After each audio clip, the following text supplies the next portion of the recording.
Birinchi savol. Xorazmshohlar davlatini kim egallab olgan? Chingizxon. To'g'ri. Salib yurishlarning asosiy maqsadi qaysi shahar edi? Yerusalimni bosib olish, Qudusni bosib To'g'ri. olish. Uchinchi savol. Amir Temur qaysi Usmonli hukmdor bilan jang qilgan?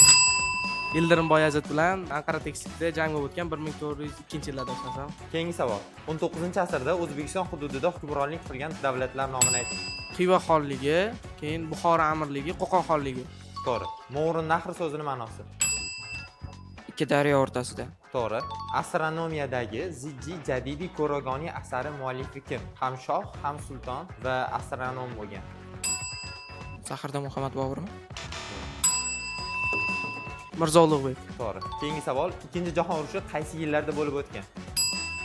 1939, 1945. To'g'ri. Buyuk Ipak yo'li o'tgan O'zbekistondagi 3 ta shahar nomini sanang. Samarqand, Buxoro, Toshkent. To'g'ri. Yunonistonda joylashgan va har 4 yilda o'tkaziladigan hamda hozir ham o'tkaziladigan mashhur o'yinlar nomi nima?